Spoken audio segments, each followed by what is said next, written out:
5 अक्टूबर को वो तारीख थी जब ये विश्व कप का आगाज हुआ था। अहमदाबाद में मैं मौजूद था जब न्यूजीलैंड भिड़ा था इंग्लैंड के सामने।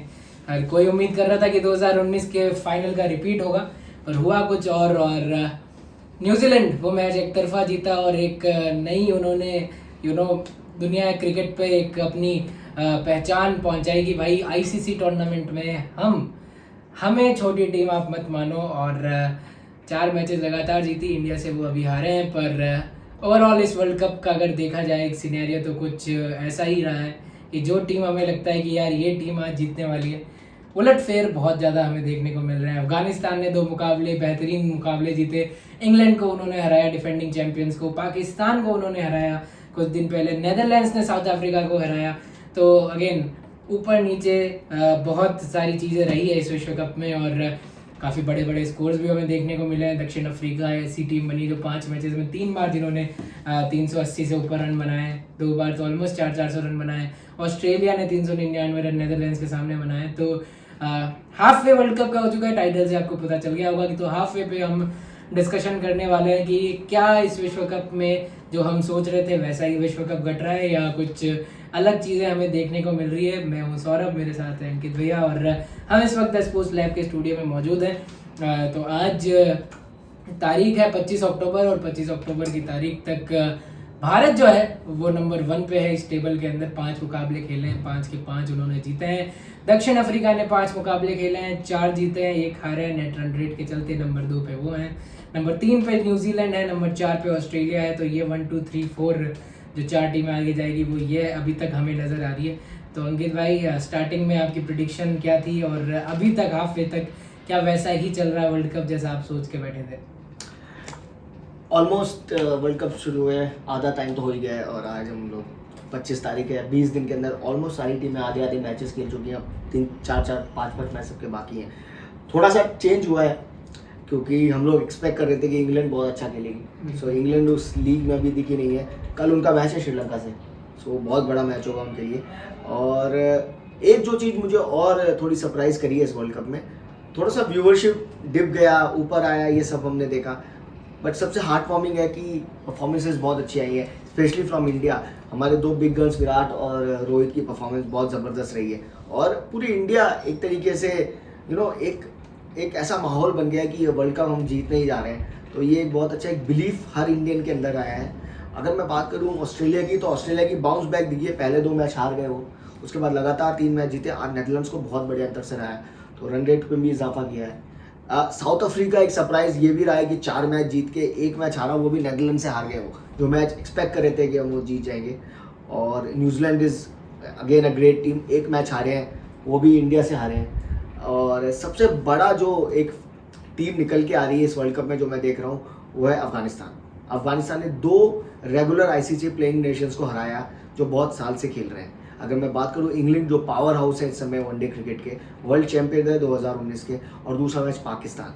आई थिंक पाकिस्तान को जो जीत उन्होंने जो अफगानिस्तान ने जीत अर्ज करी है वो उनको एकदम हिस्ट्री रीरिटन कर दिया। पहली बार पाकिस्तान को वर्ल्ड कप में हरा दिया, पहला मैच वो जीते।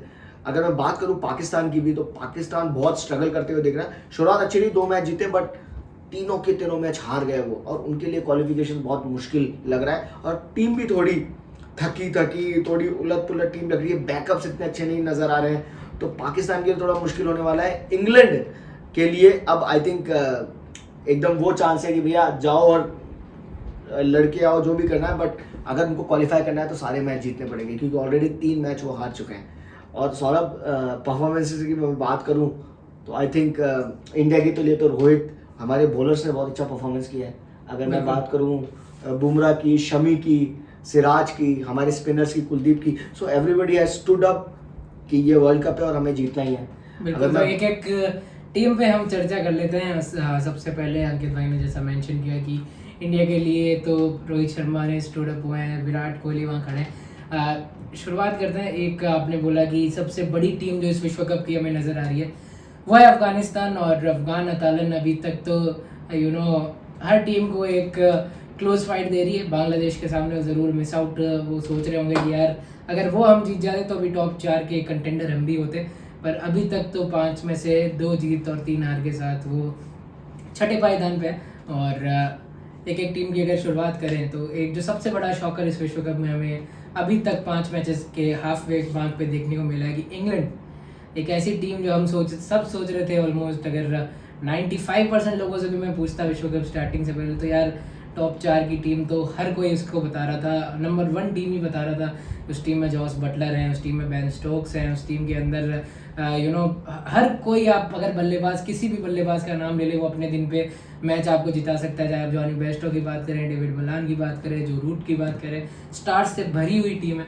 पर अगेन ये विश्व कप हमें बता रहा है कि सिर्फ स्टार्स भरने से कुछ नहीं होता है, और स्टार्स एक साथ मिलने भी चाहिए और एक टीम में रंग डालने चाहिए और जिताना चाहिए टीम को। इस वक्त 8वें नंबर पर इंग्लैंड अभी है, तो एक बड़ा शॉकर, बहुत बड़ा शॉकर है। और हुआ क्या है इंग्लैंड के साथ, आई थिंक थोड़ा ओवर कॉन्फिडेंट भी दिखे हैं। प्लस मिडिल ऑर्डर में बटलर के रन नहीं आए, स्टोक्स इंजर्ड हो गए, मलान ने अच्छा रन बनाया है बट बेस्टो भी इतने अच्छी फॉर्म में नहीं है, और बॉलर्स ने भी स्ट्रगल किया है, स्पिनर्स ने भी स्ट्रगल किया है। और इंग्लैंड का ओवरऑल कॉम्पोजिशन अगर मैं देखूंगा, जो टीम कॉम्बिनेशन है वो लंबा बैट करते हैं, मार्क वुड के भी इतने विकेट नहीं आए। बिल्कुल। तो जो ओवरऑल उनकी प्लानिंग है पिचेस को लेकर, आई थिंक उनका खेलने का तरीका भी ऐसा है, तो वो एक्सपेक्ट करते थे कि 1-2 मैच हो सकता है हम जल्दी बनाने के चक्कर में हार भी जाए। New Zealand was a shocker to them, क्योंकि इतने बड़े मार्जिन 9 विकेट से वो हार गए न्यूजीलैंड से, और उसमें रचित रविंद्र ने जबरदस्त बैटिंग करी थी। पहला मैच था वर्ल्ड कप का और टोन सेट कर दिया था। उसके बाद इंग्लैंड की एक प्रॉब्लम ये भी रही कि जॉस बटलर थोड़ा स्ट्रगल करते हुए दिखे हैं।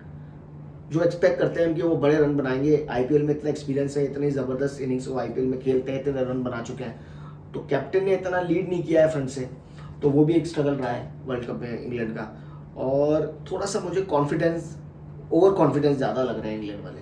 बट अभी तो सौरभ जस्ट एक मिनट, अभी उनको आउट ऑफ द स्किन्स जो बोलते हैं हम खेलना पड़ेगा, अदरवाइज इट्स नाउ और नेवर वाली स्थिति में, नाउ और नेवर वाली स्थिति में। और इंग्लैंड का अगर आपको बताऊं कि 4 मुकाबले उन्होंने खेले, 3 हारे 1 जीते हैं। साउथ अफ्रीका के सामने वो हारे, अफगानिस्तान के सामने वो हारे, न्यूजीलैंड के सामने जैसा अंकित भाई ने मेंशन किया कि वो हारे, और जो ये हारे हैं सब एक तरफा हार है। अगर आप अफगानिस्तान वाले मुकाबले में भी देखें तो ऐसा लगा ही नहीं कि इंग्लैंड कॉन्टेस्ट में खड़ी है। वहाँ पे 70 रन से अफगानिस्तान से वो हारे, कोई क्लोजली कॉन्टेस्टेड मैच नहीं था वो भी। और साउथ अफ्रीका के सामने तो उन्होंने रिकॉर्ड हार अपनी दर्ज की, 229 रन से वो हारे। बहुत बड़ा लॉस था, बहुत बड़ा लॉस था। और वानखेड़े स्टेडियम में जहाँ हम सब फेवर कर रहे थे कि यार इंग्लिश बैटर्स आज तो उड़ा के रख देंगे, वहाँ पे भी वो बेसबॉल, चाहे उसका कहें हम कि पता नहीं कि वो अपने आप को टाइम देना ही नहीं चाहते, बस बॉल 1 से आंखें बंद करके वो मारने में लगे हुए हैं। और इंग्लैंड के लिए कल का दिन जब वो श्रीलंका खेल रहे हैं और संडे को वो इंडिया खेल रहे हैं, तो by Sunday you will come to know कि इंग्लैंड कहाँ जा रहा है। आई थिंक कल वो ऑल आउट जीतने के लिए जाएंगे, बट इंडिया का जो मैच है, जो इकाना स्टेडियम में लखनऊ में मैच है, वो बहुत ही क्रूशल है उनके लिए। वो मैच जीतना उनको बहुत जरूरी है, वो एक टफ मैच भी रहेगा। बिल्कुल। और उससे पहले श्रीलंका से वो खेलेंगे, तो श्रीलंका के सामने तो ज़रूर वो जीतने चाहिए, क्योंकि मैं देख रहा हूँ कि 2 टफ टीम से तो आप ऑलरेडी हार चुके हो, न्यूजीलैंड साउथ अफ्रीका से। अब जो इंग्लैंड के 2 टफ मैचेस मुझे जो लगते हैं वो इंडिया और ऑस्ट्रेलिया है, और वहाँ पे अगर उन दोनों में से एक भी मैच वो जीत जाती है और बाकी अपने सारे मैच इंग्लैंड जीतती है, तो एक कंटेंशन में तो फिर भी इंग्लैंड रहेगा, चांस रहेगा, बिल्कुल रहेगा। और ये नंबर 4 या 5 के आसपास वो फिनिश करते हुए नजर आ रहे हैं मेरे को। आपको क्या लगता है? सॉर्ट ऑफ मैचेस मुझे लगता है उनको सारे जीतने पड़ेंगे, क्योंकि ऑस्ट्रेलिया भी ऊपर की तरफ ही जा रहा है, और ऑलमोस्ट 6 पॉइंट्स पर ऑस्ट्रेलिया है और 4थे नंबर पे है। बिल्कुल। और साउथ अफ्रीका एक सरप्राइज के साथ 8 नंबर पे है, और उनकी जो रन रेट है, इंग्लैंड 8 नंबर नहीं 8 पॉइंट्स हैं, 8 पॉइंट साउथ अफ्रीका के नंबर तो हाँ, तो साउथ अफ्रीका की जो रन रेट है वो भी बहुत अच्छी है। सो इंग्लैंड को दोनों चीज़ें करनी है, मैच तो जीतने ही जीतने हैं और रन रेट को भी ऊपर बढ़ाना है। उनके पास अभी नेदरलैंड से भी मैच है, उनका बांग्लादेश से मैच बाकी है। So England will fancy their chances कि ये थोड़ी कमजोर टीमें हैं। बिल्कुल, England will fancy their chances. और आप अगर क्विकली बता पाएं कि आपको क्या लगता है, इंग्लैंड आधा वर्ल्ड कप तो हो चुका है, 8 नंबर पर है, और पूरे वर्ल्ड कप जब खत्म होता है तो 10 में से किस पोजीशन पे इंग्लैंड अपना वर्ल्ड कप का कारवा खत्म करने वाली है? एज ऑन नाउ अगर जो इंग्लैंड की प्लेयर्स की फॉर्म है, मुझे मुश्किल लगता है कि वो टॉप 4 में जाएंगे आधे वर्ल्ड कप तक। तो मुझे लगता है 5वें नंबर पे मैं फैंसी करूंगा। 4 में मुश्किल है, बट 5वां नंबर आई थिंक 4 या 5 नंबर अंकित भाई को लगता है 4 या 5 मुझे लगता है। तो इंग्लैंड वहीं कहीं mid of the table finish करेगा, हम दोनों को ऐसा मानना है। और मेरे हिसाब से 10 पॉइंट तक इंग्लैंड फिर भी लड़ते झगड़ते कहीं ना कहीं पहुंच जाएगा। तो मूविंग ऑन, इंग्लैंड की तो हमने भरपूर बात कर ली है इस वीडियो में। तो मूविंग ऑन, इंग्लैंड के जो ओपोजिशन है, जो मेन उनकी लड़ाई होती है जिससे, वो है ऑस्ट्रेलिया। ऑस्ट्रेलिया पे बात करते हैं। रूखा सूखा वर्ल्ड कप स्टार्ट रहा था उनका भी, 2 लगातार मैचेस वो हारे, और काफ़ी लंबे अरसे के बाद ऐसा हुआ कि ऑस्ट्रेलिया किसी क्रिकेट वर्ल्ड कप में 2 बैक टू बैक मैचेस हारा हो। पर यहाँ अभी वो लगातार 3 मैच जीते, और 5 मैच उनके कंप्लीट होने के बाद वो नंबर 4 पे हैं। और अब वो स्टार्ट हो चुके हैं अब इस वर्ल्ड कप में आना धीरे धीरे। डेविड वार्नर 2 शतक उन्होंने जड़ दिए back to back, Mitchell Marsh ने शतक जड़ दिया है, स्टीव स्मिथ ने आज नेदरलैंड्स के सामने रन बनाए। तो काफ़ी कॉम्पैक्ट अब नज़र आ रही है ऑस्ट्रेलिया की टीम। हाँ, ऑस्ट्रेलिया की टीम थोड़ा सा बाउंस बैक किया है। पहले 2 हार के बाद एक्सपेक्टेड नहीं था साउथ ऑस्ट्रेलिया इतना नीचे चला जाएगा, 10वें नंबर पर था एक बात तो, बिल्कुल, और तो एक्सपेक्टेड नहीं था। बट ऑस्ट्रेलिया ने बाउंस बैक किया। बट उनकी प्रॉब्लम अभी भी वही है कि अभी तो जैम्पा लगातार 3 मैचेस से परफॉर्म कर रहे हैं, बट उनका बॉलिंग डिपार्टमेंट में स्पिन उनका प्रॉब्लम है। एक बात अच्छी है कि वार्नर ने रन बनाना स्टार्ट कर दिया, और मैक्सवेल ने आज बहुत धमाकेदार इनिंग खेली। बिल्कुल। तो आज स्टीव स्मिथ ने भी कुछ रन बनाए, लैबुशन ने भी थोड़ा तेज रन बनाए। बट आज अपोजिशन जो थी वो नेदरलैंड्स थी, सो उन्होंने फैंसी किया, छोटा ग्राउंड था दिल्ली का। बट ऑस्ट्रेलिया के लिए भी आने वाला इतना ईजी नहीं होगा, क्योंकि बहुत टफ मैचेस हैं उनके, उनको खेलना है अभी इंग्लैंड के साथ। बिल्कुल, और बिल्कुल इजी नहीं होगा, क्योंकि उनको इंग्लैंड के साथ अभी खेलना है, और साउथ अफ्रीका के साथ खेलना है। साउथ अफ्रीका तो वो हार चुके थे सेकंड मैच था, इंडिया और साउथ अफ्रीका के सामने वो हारे। पाकिस्तान, श्रीलंका और नेदरलैंड्स को उन्होंने अभी तक हराया है, और आई थिंक अफगान अटालन वहाँ पे वेट कर रही है उनका मेरे हिसाब से। Afghanistan is a giant killer, और मजा आएगा मैच देखने में। पर ऑस्ट्रेलिया के लिए चांसेस है, और अच्छा खेलना पड़ेगा। एक बड़ा मैच उनका आने वाला है नेक्स्ट, जो मैच उनका न्यूजीलैंड के सामने। न्यूजीलैंड को खेलना है उनको, इंग्लैंड को खेलना है, और इंग्लैंड जो ऑस्ट्रेलिया का मैच होगा, आई थिंक अहमदाबाद में वो मैच है 4 तारीख को, वो डिसाइड करेगा कि ऊपर कौन जाएगा दोनों टीम में से। बिल्कुल डिसाइड करेगा कि ऊपर कौन जाएगा। अभी जैसा अंकित भाई ने बोला, ऑलमोस्ट सारे प्लेयर्स के इन्होंने नाम लिया कि सब अभी फॉर्म में नजर आ रहे हैं। बॉलिंग में भी एडम जैम्पा 3 मैचेस में लगातार 4-4 विकेट उन्होंने कंसेक्यूटिवली लिए हैं, और एक अलग ही टीम ऑस्ट्रेलिया नजर आ रही है। पहले 2 मैचेस को हम छोड़ दे दो, और उम्मीद तो है कि the Australian sun is rising, और न्यूजीलैंड ज़रूर जाएगा। उनकी जो एनजेक एक राइवलरी होती है न्यूजीलैंड ऑस्ट्रेलिया के बीच में, पर देखने में मज़ा आएगा कि न्यूजीलैंड और ऑस्ट्रेलिया का मैच का जो रिजल्ट होगा वो डिसाइड करेगा ऑस्ट्रेलिया की पोजीशन, क्योंकि इंग्लैंड के सामने भी उनका एक मुकाबला बाकी है। तो 2 बड़े मैचेस ही डिसाइड करेंगे ऑस्ट्रेलिया कहाँ तक इस विश्व कप में पहुँच पाता है। मेरे हिसाब से 10 पॉइंट तो फिर भी ऑस्ट्रेलिया जाएगा ही जाएगा, पर क्या 10 से 12 के बीच में एक आई थिंक उनको कम से कम 6 मैच तो जीतने ही पड़ेंगे, अदरवाइज थोड़ा सा मुश्किल होगा उनके लिए। बट एज ऑफ नाउ अगर मैं ऑस्ट्रेलिया को असेस करूँ तो आई थिंक बैट्समैन ने रन बनाना स्टार्ट कर दिया है, और बॉलर्स भी थोड़ा थोड़ा आ रहे हैं वो ग्रुप में। और मुझे लगता है स्पिन डिपार्टमेंट में जैम्पा अकेले खड़े हुए हैं, अकेले मोर्चा संभाले हुए हैं। सो मुश्किलें हो सकती है, but Australia is known for fighting. So I think 10-6 match जीतेंगे तो उनके चांसेस हैं वो पहुंच जाएंगे। और आज एक बड़ी जीत के साथ वो आगे जा रहे हैं, उनका रन रेट भी उन्होंने बिल्कुल बड़ी जीत के साथ आगे जा रहे हैं, विश्व कप की सबसे बड़ी जीत के साथ आगे जा रहे हैं। और अगर हम बात करें ऑस्ट्रेलिया को किससे अगले मुकाबले खेलने हैं, तो न्यूजीलैंड के सामने उनको खेलना है, उसके अलावा इंग्लैंड के सामने उनको खेलना है, जैसा हमने पहले भी बात की, उसके अलावा बांग्लादेश के सामने उनको खेलना है, बिल्कुल अफगानिस्तान के सामने उनको खेलना है। तो ये 4 मुकाबले अभी ऑस्ट्रेलिया को खेलने हैं, और टफ हो सकता है थोड़ा, क्योंकि अब अंकित भैया ने जैसा बोला कि 6 मैच जीतने पड़ेंगे आपको सेमीफाइनल में अगर जाना है। और 2 मुकाबले तो मैं मान सकता हूँ कि बांग्लादेश और अफगानिस्तान को तो शायद जीत जाए, पर अफगानिस्तान बहुत टफ नहीं होगा, बांग्लादेश थोड़ा ज़्यादा स्ट्रगल कर रहा है, बट अफगानिस्तान को आप बिल्कुल हम काउंटर आउट नहीं कर सकते। पर अगेन मुझे जो अभी लग रहा है कि 3 मैच बहुत अच्छा, और बांग्लादेश भी रेगुलर प्लेइंग साइड है, बिल्कुल, on the given day again man to man अगर मैं बात करूँ तो मुझे ऐसा लगता है कि अफगानिस्तान और बांग्लादेश को वो फेवर करेंगे, इजी विन्स उनकी होगी। पर कमिंग बैक इन न्यूजीलैंड और इंग्लैंड में से एक मैच उनको जीतना बड़ा इंपॉर्टेंट है, क्योंकि अगर इंग्लैंड जीत जाता है ऑस्ट्रेलिया से तो वो अपन देखेंगे कि चेंज ऑफ प्लेसेस भी हो सकता है, ऑस्ट्रेलिया फिर नीचे चला जाएगा, इंग्लैंड फिर ऊपर आ जाएगा, तो ऊपर नीचे अभी इस विश्व कप में बहुत कुछ होने वाला है। आपको क्या लगता है ऑस्ट्रेलिया किस पोजीशन पे फिनिश करेगी? या तो ये 4th फिनिश करेंगे या 5th फिनिश करेंगे, मुझे अगेन इंग्लैंड के साथ ही, इंग्लैंड के साथ, इंग्लैंड या तो 4th होगा, ऑस्ट्रेलिया 5th होगी, या तो 5th। तो दोनों आप नहीं देख सकते कि इंग्लैंड ऑस्ट्रेलिया दोनों एक साथ बहुत मुश्किल है, क्योंकि ऑलरेडी साउथ अफ्रीका बहुत ज़बरदस्त क्रिकेट खेल रही है, और आई थिंक न्यूजीलैंड बहुत ज़बरदस्त क्रिकेट खेल रही है, और इंडिया तो डेफिनेटली क्वालिफाई कर रहा है। सो एक पोजीशन के लिए फाइट होगा न्यूजीलैंड और इंग्लैंड और ऑस्ट्रेलिया। इंग्लैंड और ऑस्ट्रेलिया के बीच में फाइट होगा। नंबर 4 पे फिनिश करेगी ऑस्ट्रेलिया, ऐसा कहना है अंकित भाई का। और फोर्थ को डिसाइड हो जाएगा ये। फोर्थ डिसाइड हो जाएगा मेरे हिसाब से। अगेन 4-5 अगेन मैं भी इनके साथ ही जाऊंगा कि इंग्लैंड ऑस्ट्रेलिया 4 और 5 इस विश्व कप में नजर आ रही है। गिवन कि South Africa, New Zealand, India are already ahead of them at the moment. और ज़्यादा डिफरेंस तो नहीं है, 5 मैचेस में 4 न्यूजीलैंड ने जीते, 5 में से 3 ऑस्ट्रेलिया जीते। एक ही मैच का फ़र्क है और अगला मुकाबला इन दोनों का ही है आपस में, तो मज़ा आएगा देखने में। मूविंग ऑन, अगली टीम पे बात करते हैं अफगान अटालन पर। अगेन गिवन की इंडियन कंडीशन है, गिवन की हम सब सोच रहे थे कि अच्छा प्रदर्शन करेगी, पर क्या इतना अच्छा प्रदर्शन करेगी ऐसा सोचा था आपने? नहीं, मेरे को जब मैंने पहला मैच उनका देखा था, वी ऑलवेज नो कि टैलेंट है अफगानिस्तान के अंदर, और इस बार वर्ल्ड कप में उन्होंने वाकई में सरप्राइज किया है। क्योंकि पहला मैच वो बांग्लादेश से हार गए और वो एकदम वो T20 वाले मोड में थे, 40 ओवर में आउट हो गए, बांग्लादेश ने ईजिली चेस कर लिया।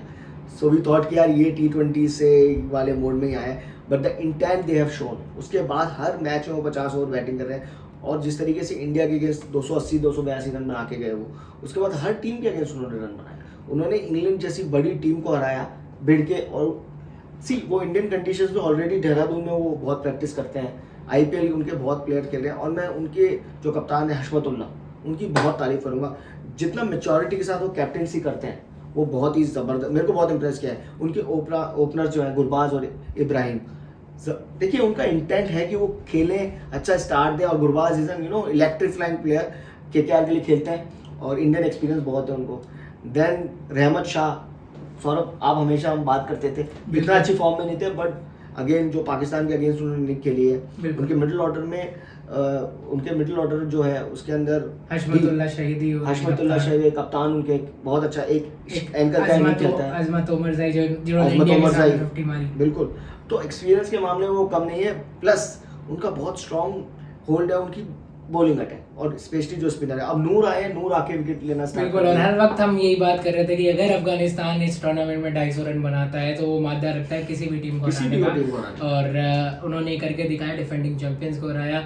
पाकिस्तान जो इस विश्व कप में अगेन एक फेवरेट्स के तौर पे आई थी, नंबर 1 थी ICC ODI रैंकिंग्स में 2 हफ्ते पहले तक, और हम सबको ये लग रहा था कि यार इंडियन कंडीशन है, उनके होम लाइक कंडीशन है उनके लिए भी, और टॉप 4 में कहीं ना कहीं पाकिस्तान फिनिश कर सकती है। पर पाकिस्तान अगेन हराया अफगानिस्तान ने उनको।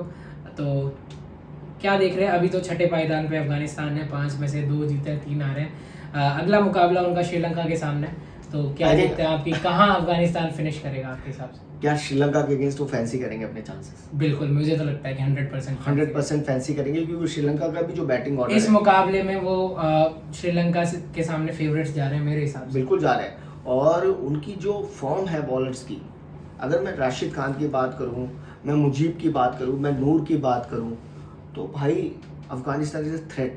और इसी में मैं जोर देता हूं उनके जो नवीन है, बॉलिंग अच्छी डालता है। जिस तरीके से बटलर को उन्होंने बॉल किया था, एक विकेट, ऐसा विकेट जिसने गेम का सिनेरियो चेंज किया, बॉल अंदर ही एकदम बॉल अंदर आती गई।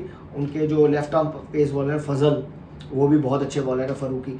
तो इंग्लैंड, अगर मैं ओवरऑल टीम कॉम्पोजिशन देखूं, अच्छा एक्सपीरियंस है, यंग प्लेयर्स भी अच्छे हैं, और एक इंटेंट है। अजय जडेजा और जोनाथन ट्रॉट ने इस टीम को मिलके एक वो बनाया। और एक सौरभ, हम बहुत सारे वीडियोस देखते हैं, अब जो कॉन्फिडेंस अफगानिस्तान के अंदर आ गया ना 2 बड़ी टीम्स को हरा के, दे आर नॉट दी अपसेटर्स कि भैया अपसेट करके एक मैच जीत जाएंगे, वो एक आधी टीम को और मारेंगे, और श्रीलंका के अगेंस्ट तो वो बहुत फैंसी करेंगे अपने चांस। बिल्कुल, और मुझे लगता है कि अफगानिस्तान जहाँ है वहीं फिनिश करेगा 6 नंबर पे। आपको क्या लगता है, जल्दी से अगर आप बता पाए? मुझे भी लगता है कि वो 6 नंबर पे फिनिश करेंगे, और आने वाले में आई थिंक एटलीस्ट 2 मैच वो और जीतेंगे अभी। सो अगर अफगानिस्तान इस वर्ल्ड कप में 4 मैच जीतता है 5 में से, इट्स मीन ऑलमोस्ट 50% मैचेस वो जीत रहे हैं, and they have already one the hearts. I think मुझे भी लगता है वो 6 नंबर पे फिनिश करेंगे। और मैंने बहुत अफगानी लोगों को भी सुना कि उनके हिसाब से तो वो वर्ल्ड कप ही जीत गए जब उन्होंने पाकिस्तान को हराया। बहुत सारे वीडियोस यूट्यूब पे आपको मिल जाएंगे कि अफगानिस्तान में जो सेलिब्रेशंस हुए पाकिस्तान को हराने के, बहुत सरप्राइजिंगली इंडिया में जो सपोर्ट मिला है अफगानिस्तान को, हमने इंडिया अफगानिस्तान मैच दिल्ली में देखा था, so there was some support. और इंडिया के मैच के अगेंस्ट बात करें, चेन्नई क्राउड एक्चुअली पूरा एक बहुत ही इंटेलिजेंट क्राउड था, उन्होंने चीयर किया उस दिन अफगानिस्तान को। बिल्कुल जीतने cheer के किया बाद और- उन्होंने रैप भी किया। बिल्कुल, और अफगानिस्तान का होम ग्राउंड भी इंडिया में रहा है, देहरादून में, तो उसका पूरा फायदा उठा रहे हैं। पूरा फ़ायदा उठा रहे हैं। और एक हिस्टोरिकली एक फ्रेंडली कंट्री अफगानिस्तान रही है इंडिया से, तो अगेन उनको वो सपोर्ट मिलता है। तो मूविंग ऑन, अफगानिस्तान तो हम दोनों को लगता है कि 6 नंबर पे फिनिश करेगी। अगली टीम पे हम बात करते हैं, एक टाइगर्स वो अपने आप को कहते हैं, पर इस मुकाबले में, इस टूर्नामेंट में तो वो कहीं से भी टाइगर नज़र आए नहीं है। हम बात करने वाले हैं हमारे पड़ोसियों की, ईस्ट में जो है बांग्लादेश।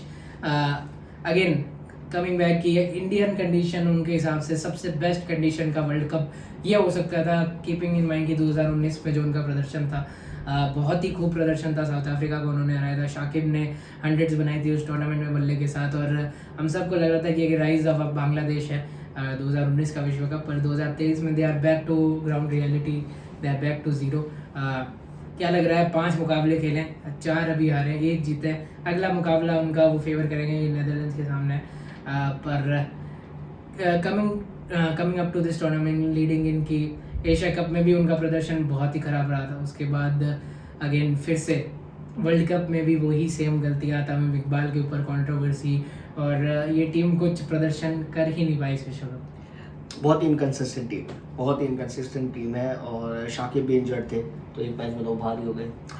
कप्तान के तौर पे भी आई थिंक शाकिब आते हैं और विकेट लेके, उनके जो बॉलर्स हैं वो स्ट्रगल कर रहे हैं। बैटिंग भी मोहम्मदुल्लाह एक ऐसे खिलाड़ी है जो वर्ल्ड कप में अच्छे रन खेलते हैं और अच्छे प्लेयर हैं। मोहम्मदुल्लाह की आपने बात की, एक जल्दी से बता देता हूँ, उन्होंने पूरे करियर में अपने 4 शतक मारे, चारों वर्ल्ड और cup, 3 world cup 3 world cup में मारे। हाँ, 2015 में लगातार 2 मारे थे। हाँ, तो मैं ओवरऑल अगर मैं बात करूँ तो उनके बहुत नजमुल शैंटो जो प्लेयर है वो स्ट्रगल कर रहे हैं फॉर्म को लेकर, कप्तान भी बने एक मैच में, तो कल भी वो पहले बहुत फॉर्चुनेट नहीं थे। ओपनर्स में आई थिंक इनकंसिस्टेंसी जो हमें दिख रही है, लिटन दास मतलब क्लिक करते हैं, अगले मैच में फ्लॉप हो जाते हैं, सो एक कंसिस्टेंसी की कमी है। प्लस ओवरऑल टीम भी है ना थोड़ी बिखरी हुई लग रही है मुझे, मतलब बॉलिंग में डिपार्टमेंट बात करूँ, फील्डिंग की बात करूँ, तो Bangladesh is not that Bangladesh that we know. I know Asia Cup में उन्होंने एक इंडिया को हरा के अपसेट किया था, बट यहाँ वर्ल्ड कप के अंदर मुझे नहीं लगता उनका चांस है। आई थिंक दे नो कि उनका वर्ल्ड कप ऑलरेडी ओवर हो चुका है, और नेदरलैंड्स के ऊपर वो फैंसी ज़रूर करेंगे चांस, बट नेदरलैंड्स को भी हल्का नहीं लेना चाहिए, क्योंकि नेदरलैंड्स ने दिखाया है एक तो, आज चाहे वो ऑस्ट्रेलिया से हार गए हैं, but they have shown the fight against, you know, we have seen what have done to South Africa and then Sri ऑल्सो। उस दिन वो एक ब्रेक थ्रू मिल जाता उनको, तो उन्होंने गेम में तो रिटर्न किया ही है। बिल्कुल, पर एक चीज़ जो बांग्लादेश के साथ में एसोसिएटेड है कि जो उनके आने वाले मैचेस हैं वो उन सब में फैंसी करेगा जीतना, क्योंकि अगर आप देखें जिनसे वो 4 टीम से हारा है, वो हम ऑन द लाइन्स था कि हम पहले भी अगर बात करते तो हम यही बोलते कि बांग्लादेश फेवरेट्स नहीं है उन गेम्स में। But वो Australia- हारे हैं इंडिया के सामने, वो हारे हैं ऑस्ट्रेलिया, सॉरी साउथ अफ्रीका के सामने, वो हारे हैं न्यूजीलैंड के सामने, वो हारे हैं इंग्लैंड के सामने। तो 4 बड़ी टीमों के साथ उनके लगातार मैचेस हुए, वहाँ वो हारे हैं। पर अब आने वाले दिनों में आप देखेंगे वो श्रीलंका के साथ खेलेंगे, वो पाकिस्तान के साथ कोलकाता में खेलेंगे, वहाँ वो फेवर करेंगे, वो नेदरलैंड्स के साथ खेलेंगे। तो क्या अब जीत आने वाली है सेकेंड हाफ में बांग्लादेश की? बहुत मुश्किल रहेगा, बहुत मुश्किल, क्योंकि देखो टीम सब बहुत स्ट्रांग ही होंगी। अगर मैं बात करूँ ऑस्ट्रेलिया की, वो बहुत टफ मैच होगा। इनफैक्ट मैं बात करूँ पाकिस्तान की भी, तो वो एक अच्छी बात है कि वो कोलकाता में खेल रहे हैं और बांग्लादेशी सपोर्ट वहाँ उनको मिलेगा।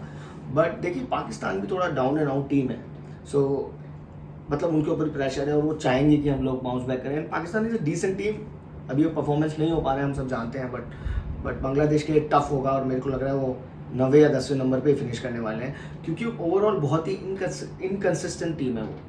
कोई भी बैट्समैन ऐसा नहीं दिख रहा है, मोहम्मदुल्लाह को छोड़ दें हम तो, बाकी सब कुछ स्ट्रगल चल रहा है। उनके कप्तान फिट भी नहीं है, तो सौरभ मुझे नहीं लगता है वो कुछ ज़्यादा बड़ा कर पाएंगे इस वर्ल्ड कप में। बिल्कुल, पर मुझे लगता है कि थोड़े से तो वो ऊपर उठेंगे इस टेबल में, क्योंकि आगे आने वाले उनके जो 3 मैचेस, अगेन मैं बोलूँगा कि जो नेदरलैंड्स के सामने मैच है, पाकिस्तान के सामने मैच है, और श्रीलंका के सामने उनका जो मुकाबला है, वहाँ मुझे लगता है कि वो फेवरेट जाएंगे, और लगभग 8 पॉइंट पे ये टीम फिनिश करेगी, और शायद अफगानिस्तान के साथ ही 6 या 7 नंबर पे मैं देखता हूँ इस टीम को फिनिश करते हुए। तो I think I am not sure, but एक न्यूज़ बहुत आ रही है कि शाकिबुल हसन भी नहीं है इस समय उनकी टीम के साथ, तो अगर कप्तान नहीं है, कुछ ना कुछ इंटरनल भी मुझे बांग्लादेश का कुछ ऊपर नीचे लग रहा है, बट आई डोंट थिंक उनके लिए वर्ल्ड कप में ज़्यादा चांस होगा। मुझे तो ये लगता है 9 पिछला मुकाबला तो वो खेले थे साउथ अफ्रीका के सामने। ठीक है, हाँ वो पर्सनल मेंटर के साथ गए कुछ मिल कर तो हो गया कौन तो बांग्लादेश के ऊपर हमने बात की और मूविंग ऑन अगली टीम के ऊपर हम बात करते हैं। एक पड़ोसी के ऊपर तो हमने बात कर ली, एक और पड़ोसी के ऊपर हम बात कर लेते हैं, उसमें हमारा ज़्यादा थोड़ा इंटरेस्ट भी रहता है, बात करने में मज़ा भी आता है। तो वेस्ट के हमारे जो पड़ोसी हैं टीम पाकिस्तान, उनके ऊपर बात कर लेते हैं। बहुत ही एक हम सबको लग रहा था कि नंबर 1 टीम है वर्ल्ड की और तोड़ फोड़ के रख देंगे इस बार वो इस विश्व कप में। नंबर 1 बल्लेबाज दुनिया के उनके पास है बाबर आजम। पर क्या हुआ इस टूर्नामेंट में? इस टूर्नामेंट में मुझे लगता है कि सारी जो हवा थी जो ऊपर की थी वो सब तो साइड में निकल गई है। जो आप नेपाल के साथ में खेल के नंबर 1 हो जाते हो, भूटान के साथ में, आप गयाना के साथ में, जिम्बाब्वे के साथ में, अफ्रीकी कोई नाइजीरिया के सामने खेल के आप वर्ल्ड नंबर 1 तो बन सकते हो। पर जब बड़ा टूर्नामेंट आता है तो आप कहीं ना कहीं उसमें आप सबको पता चल जाता है कि आप कितने दुनिया से पीछे हो। पाकिस्तान इस वक्त 5वें पायदान पे है, 5 मुकाबले खेले हैं, 2 जीते हैं, 3 हारे हैं। 3 अभी लगातार हार चुके हैं, पहले 2 स्टार्टिंग में जीते थे, उसके बाद बैक टू बैक 3 लॉसेज अभी तक मिली है। अगला मुकाबला भी उनका बहुत बड़ा मुकाबला है दक्षिण अफ्रीका के सामने, और वहाँ भी मुझे लगता है कि ये हार का सिलसिला 3 की जगह 4 ही होने वाला है उनके लिए। आपको क्या लगता है प्लीज़?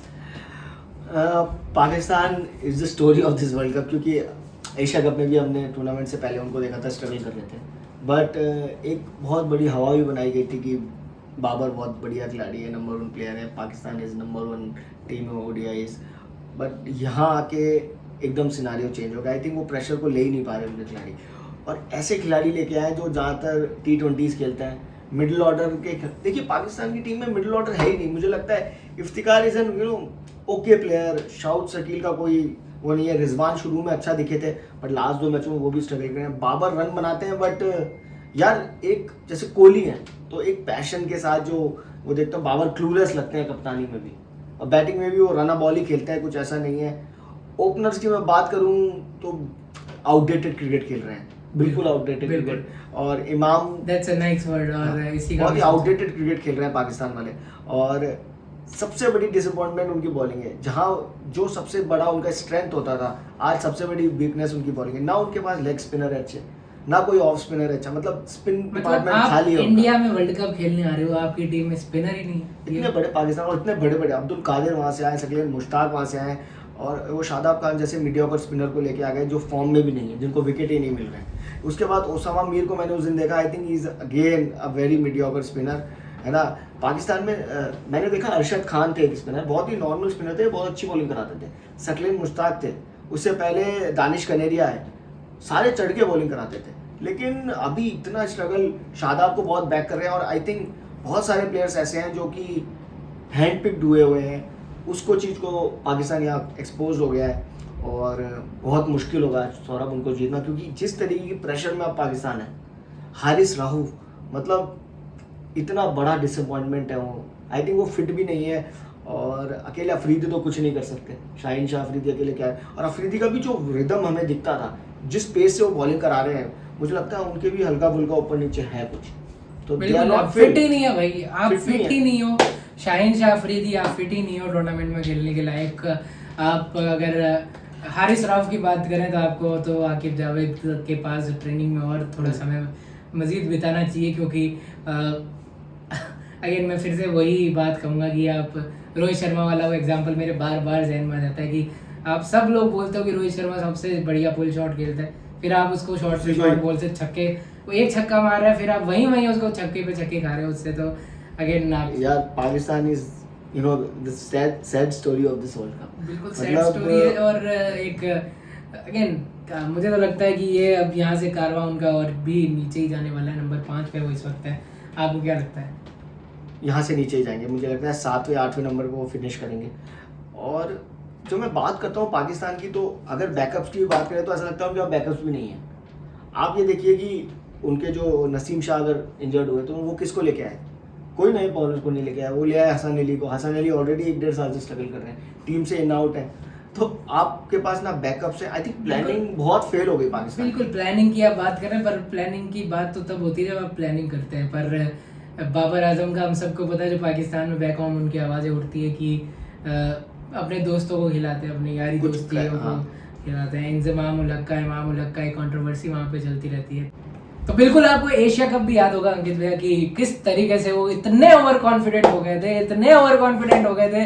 और ये हमारे पड़ोसी हमेशा से करते हैं कि जब भी कुछ भी हल्का सा भी वो कहीं जीत जाते हैं या कुछ उनके अच्छा होता है तो तो बहुत इतना ज्यादा। ढोल नगाड़ा बजा के सबको बताते हैं ना कि भाई आपके एशिया कप में अगेन प्लेइंग 11 मैच के एक दिन पहले आप डिक्लेयर कर रहे हो कि भाई ये हमारी प्लेइंग 11 है, हम इतने कॉन्फिडेंट है कि हम बजा के रख देंगे, हमें जरूरत नहीं है टॉस टाइम तक रुकने की, हमारी एक दिन पहले ही आप ले लो कि ये लोग खेलेंगे। लेकिन एशिया कप में सौरभ जिस तरह से इंडिया ने उनको एक्सपोज कर दिया था, वो जो पार्टनरशिप राहुल और कोहली के बीच में हुई थी, आई थिंक सेकंड डे तो वो आउट ही नहीं हुए थे। और जिस बच्चों की तरह उन्होंने बैटिंग करी थी पाकिस्तान की बॉलिंग अटैक की, तो वहीं अलार्म्स बज गए थे। तो पाकिस्तान ने ध्यान नहीं दिया। और आपने बिल्कुल बिल्कुल ठीक बोली है कि इतना शोर, छोटी सी कुछ चीज़ हो जाती है, इतना शोर नगाड़ा। और पता है हर चीज़ में आप इंडिया से कंपेयर नहीं कर सकते हो अपने आप। मैं ये बात बहुत बड़ी चीज़ है। सी आप अपना ध्यान रखेंगे, अपनी टीम का ध्यान रखेंगे, आप हर चीज़ में आपके पास बाबर है, अच्छे प्लेयर है, बट वो कोहली नहीं है सर। आप कोहली से कंपेयर करना बिल्कुल बंद कर दीजिए। डे लाइट का फर्क है दोनों। बिल्कुल डे लाइट का फर्क है। देखिए कोहली की परफॉर्मेंसेस यार, it's a mountain that he has climbed. बिल्कुल। So Babar for to climb that mountain, आप कोहली की मैं आज 50 इनिंग यहाँ बैठ के आपको गिना सकता हूँ, जो कि मुझे उनके 250 मैचों में से 50 इनिंग ऐसी याद है जो उन्होंने ज़बरदस्त प्रदर्शन किया और हमेशा याद रहेंगी। आपको बाबर की वो 100 याद है? जो नंबर 1 होना इज़ नॉट दैट थिंग ना, मैच जिताना, आगे बढ़ के कैप्टेंसी करना। अभी बाबर इसलिए भी क्लूलेस लग रहा है क्योंकि वो एग्रेसिव प्लेयर नहीं है। और नंबर 1 की आपने बात की, तो नंबर 1 की लिस्ट पे क्या आपको कभी MS धोनी दिखे थे उस लिस्ट में? क्या आपको कभी जॉस बटलर नजर आते हैं उस लिस्ट में? वो वही चीज़ उनके प्लेयर्स भी बोल रहे हैं। अब पाकिस्तान के साथ एक और बहुत बड़ी प्रॉब्लम है कि उनके जो सीनियर प्लेयर्स हैं वो बहुत बैक भी करते हैं, लेकिन जैसे हार लग जाती है बहुत ज़्यादा क्रिटिसिज्म भी हो जाता है। बिल्कुल। तो बट पाकिस्तान के लिए बहुत मुश्किल उनका तो है। जितना 7-8 नंबर ही लग रहा है मेरे को। जितने उनके ऊपर बात करें उतनी कम है, क्योंकि एकदम ही एक डिसअपॉइंटिंग सा वर्ल्ड कप अभी तक उनके लिए रहा। इंडिया से वो हारे, ऑस्ट्रेलिया से वो हारे, और उसके बाद एक सबसे बड़ी हार उनको अफगानिस्तान ने पहुंचाई। अब नेक्स्ट मुकाबला उनका दक्षिण अफ्रीका के सामने है, तो वहाँ भी मुझे लगता है कि एक और हार ही उनका इंतजार कर रही है। फिर उसके बाद उनको न्यूजीलैंड को भी खेलना है। आई थिंक बॉलर इतना स्ट्रगल कर रहे हैं, उनका बॉलिंग अटैक बॉलर्स तो ऐसा लग रहा नहीं कि आए भी है इस टूर्नामेंट में। बिल्कुल ना, उनके पास स्पिन है ना, फास्ट बॉलिंग कर रहे हैं वो ढंग से, उनकी बैटिंग स्ट्रगल कर रही जी। है। तो अगेन क्या लगता है आपको किस नंबर पे फिनिश करेगी? मोस्ट प्रोबेबली 7th या 8th नंबर पे फिनिश करना चाहिए। आई थिंक अगेन बांग्लादेश भी इनसे ऊपर फिनिश करेगी और पाकिस्तान नंबर 8 पे मेरे हिसाब से फिनिश करेगी। बांग्लादेश आई थिंक नंबर 7 पे होगी। तो ये देखना बड़ा इंटरेस्टिंग होगा कि और कितना पाकिस्तान नीचे जाएगी इस टूर्नामेंट के अंदर। तो एक पड़ोसी की हमने बात की बांग्लादेश की, एक पड़ोसी की हमने बात की पाकिस्तान की। एक और पड़ोसी जो हमारा इस विश्व कप में खेल रहे हैं श्रीलंका। वैसे तो लैंड बॉर्डर हमारा लगता नहीं है, पर सी बॉर्डर ज़रूर उनके साथ हमारा लगता है। Down south Sri Lanka, again down south की मैंने बात की तो डाउन ही है वो इस वक्त पोजीशन में। बहुत भी डाउन है। 7वें नंबर पर है इस वक्त मौजूद है। वो 4 मुकाबले खेले हैं, 3 हारे हैं, 1 जीते हैं नेदरलैंड्स के सामने। पर आगे आने वाले मैचेस बहुत टफ होने वाले हैं उनके लिए। अगला मुकाबला उनका इंग्लैंड के सामने, तो वो एक और वहाँ पे डर ही रहेगा श्रीलंका को। तो पर अंकित भैया, एक ऐसी टीम जो बड़ी मुश्किलों से उभरी है, बॉलिंग लाइनअप की बात करें तो उनके मेन बॉलर्स शायद वहाँ पे एक भी नहीं है इस वक्त उनके पास मौजूद। मनीष तीक्ष्ण कप्तान भी अब इंजर्ड हो गए। तो एक इंजरी ऐसी चीज़ है जो उनका पीछा छोड़ ही नहीं रही। बिल्कुल। और श्रीलंका के लिए मुश्किल होने वाला है। ठीक है, हम लोगों ने ज़्यादा एक्सपेक्टेशन रखी भी नहीं थी वर्ल्ड कप में। दे वर नॉट द फेवरेट्स, और कोई उनको रैंक भी नहीं कर रहा था कि 4 में वो फिनिश भी कर पाएंगे।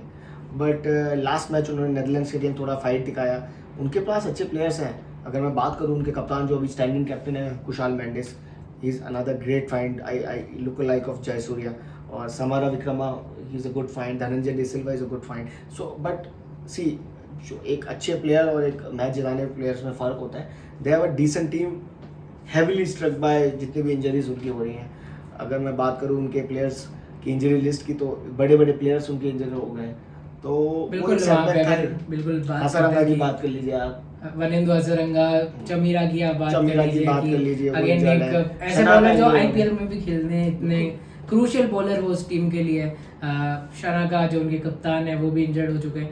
तो एक लंबी लिस्ट है इंजरी की उनके पास। महेश तीक्ष्णा भी पहला मुकाबला उन्होंने भी मिस किया था। तो इंजरी ऐसी चीज़ है जो श्रीलंका का पीछा ही नहीं छोड़ रही है। The best Sri Lanka can do is to fight and to fight and to learn from Afghanistan की कैसे हम एक आधा अपसेट जरूर करके जाएं कि अपसेट नहीं बोलूंगा, जो match we expect Sri Lanka to win they should go and win. जैसे उन्होंने नेदरलैंड्स के अगेंस्ट दिखाया, एक बार वो 3 विकेट गिर गए थे 120-125 में, but the way I think Samarawickrama played, Samarawickrama ने बिल्कुल हाँ Sadeera Samarawickrama played, I think he showed the intent and is a good find again. So Sri Lanka के लिए अभी जो बेस्ट पॉसिबल चांस मुझे जो लगता है वो है कि फाइट दिखाएं, कम से कम एक तरफा ना हारे, और कम से कम जो मैच एक्सपेक्टेशन है जैसे बिल्कुल। और कहीं ना कहीं उनको भी पता होगा जो श्रीलंका के डगआउट में कि हम तो बाहर होने ही वाले, पर एक आधी टीम को हम हमारे साथ लेके बाहर चले तो इससे बेटर उनके लिए। मुझे लगता है कि जो एक्सपेक्टेड जितने ज्यादा पॉजिटिव्स वो ढूंढ पाए इस पॉजिटिव्स के लिए, क्योंकि दे have a rich cultural history of cricket, उनके बहुत बड़े बड़े प्लेयर्स आए हैं। बिल्कुल। आप अगर बात करें 1996 में वो विश्व कप जीते हैं, फिर अगेन 2003 में सेमीफाइनल, 2007 में फाइनल, 2011 में फाइनल, 2015 में सेमीफाइनल, T20 वर्ल्ड कप भी बीच में जीते हैं। तो एक अच्छा दौर देखा है जब आपके पास संगाकारा थे, जयवर्धने थे, चामुंडा वास, मलिंगा की फॉर्म थी, तिलक रत्ने, दिलशान थे। एक बड़ी ही अच्छी टीम श्रीलंका की थी कुछ अर्सा पहले। उससे थोड़ा सीखे और the best Sri Lanka can do कि जो भी आने वाले मैचेस में। तो क्या लगता है कितने पोजीशन पे श्रीलंका फिनिश करेगी इस वर्ल्ड कप में? 8th मेरे हिसाब से, 9th में दूंगा। 8th मेरे हिसाब से शायद हमारे जो एक और पड़ोसी है पाकिस्तान, वो फिनिश करे 8 पे, तो हो सकता है 9th दे सकता है। और अगर एक्सचेंज करना चाहे पाकिस्तान श्रीलंका के साथ तो हमें कोई दिक्कत नहीं है। तो मूविंग ऑन, सारे पड़ोसियों की हमने बात कर ली इंडिया के। अब थोड़ा सा दूर चलते हैं, थोड़ा यूरोप घुमा के लाते हैं आपको। नेदरलैंड्स की हम बात करते हैं। टीम नेदरलैंड्स एक अच्छा फाइट बैक करके आईसीसी के वर्ल्ड कप क्वालिफायर्स में यहाँ तक पहुंची। वेस्ट इंडीज़ को उन्होंने हराया। आपको वो मुकाबला याद होगा जब टाई हुआ था सुपर ओवर में, जेसन होल्डर के एक ही ओवर में 30 रन मारे थे, ताबड़तोड़ बल्लेबाजी की थी लोगन वैनबीट ने और बेस डिलीडे ने वहाँ पे, और अगेन जीत के वो यहाँ तक पहुँचे, ये बड़ी बात है। जिम्बाब्वे जैसी टीम बाहर रही, वेस्ट इंडीज़ बाहर रही, और यहाँ पे आने के बाद एक बड़ा उलटफेर उन्होंने दक्षिण अफ्रीका को हरा के भी किया। और हम सबको पता था कि नंबर 10 की जो पोजीशन है वो तो परमानेंट हो ही चुकी है जब नेदरलैंड्स आई थी, पर एक अच्छा फाइट वो हर टीम को दे रही है, ये देखने में बड़ा मज़ा आ रहा है। बिल्कुल मज़ा आ रहा है और अच्छे प्लेयर्स हैं उनके पास। आज 4-5 प्लेयर्स के नाम मेरे को भी याद हो गए। एडवर्ड्स उनके कप्तान, एक बड़े ही थिंकिंग कैप्टन है, एक बहुत अच्छी इनिंग्स साउथ अफ्रीका ने खेली जो फिनिश करके गए जिस तरीके से। बेस डी लीड हो गए, मीकरन हो गए, मैक्सवेल आउट का रन नहीं आए but he is again a good player. और बाकी उनकी बॉलिंग अटैक जो है वो I think county type bowling attack है, but you know on the wicket bowling कराते हैं। स्पिनर भी उनके पास एक है जो अच्छा कर रहा है। और काफ़ी टीम उनकी जो है वो एक साउथ अफ्रीकन इन्फ्लुएंस उसके अंदर है कि आप देखते हैं Roelof van der Merwe, Ryan Klein, Colin Ackermann, Sybrand Engelbrecht, again 4-5 ऐसे खिलाड़ी हैं जो साउथ अफ्रीका के लिए भी क्रिकेट खेल रहे हैं और अच्छी खासी। अगर रोलफ वैन डर मर्वा की बात करें तो अच्छी खासी बहुत अच्छा क्रिकेट खेला। बिल्कुल साउथ अफ्रीका के लिए साउथ अफ्रीका के तो बहुत पम्प्ड अप थे वो, बिल्कुल पम्प्ड अप थे, आंखों में अलग ही रोशनी थी उनकी कि भाई आज मैं छोड़ने नहीं वाला हूं। But the best thing they have done is they have beaten a good side. बिल्कुल। सो एंड अगेन जो भी मैच उनके बचे हुए हैं, अभी इंडिया से बड़ा मैच उनको खेला है बेंगलुरु में। So just show the fight, don't give up, और अगर एक आधा अपसेट और वो कर दें उनके पास अभी मजा आ जाएगा। और देखिए फैंस, इंडिया में नाम बनाना है, अगर क्रिकेट जगत में नाम बताना है तो इंडिया इज़ अ प्लेस, क्योंकि everybody right from each corner of the road, पान वालों पे, चाय वालों के, वो सब लोग क्रिकेट की बात कर रहे होते हैं। सो अगर आपको नाम बनाना है, प्लेयर्स का नाम बनाना है, आईपीएल के कॉन्ट्रैक्ट है, तो you should you know play good in India.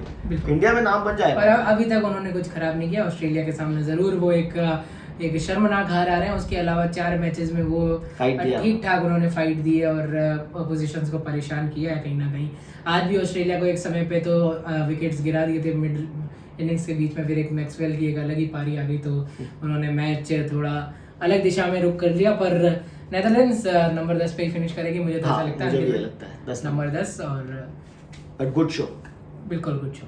तो नेदरलैंड्स की तो हमने बात की और नेदरलैंड्स ने जिस टीम को हराया था अब उसकी भी हम बात कर लेते हैं। साउथ अफ्रीका को उन्होंने एक बड़ा मुकाबला हराया था। 5 मुकाबले साउथ अफ्रीका ने अभी तक खेले और 4 में तो सबकी एकदम कमर तोड़ के रख दी, बैंड बजा के रख दी थी, पर नेदरलैंड्स के इरादे कुछ और थे उस दिन। पर कमिंग बैक साउथ अफ्रीका 3 मुकाबलों में बड़ा विशाल का स्कोर इस टूर्नामेंट में अगर किसी टीम ने अभी तक बनाए हैं, और सबसे ज़्यादा छक्के और रन्स जिस टीम ने अगर अभी तक बनाए हैं वो एक साउथ अफ्रीका है। और कल तो 19 छक्के मार दिए उन्होंने। 19 छक्के मार दिया। अभी पोजीशन नंबर 2 है उनकी, और साउथ अफ्रीका 5 मुकाबले खेले हैं, 4 जीते हैं, 1 मुकाबला वो नेदरलैंड्स के सामने हारे। अगला मुकाबला उनका पाकिस्तान के सामने है, तो देखना बड़ा इंटरेस्टिंग होगा कि यहाँ से वो क्या अपनी पोजीशन बचा पाते हैं नंबर 2 में, और क्या वो नीचे जाएंगे या नहीं जाएंगे ये भी सोचना होगा, और क्या वो इंडिया को भी ओवररूल कर सकते हैं। उसके लिए इंडिया को हारना होगा, पर साउथ अफ्रीका के हाथ में होगा कि वो सारे मुकाबले अपने जीते और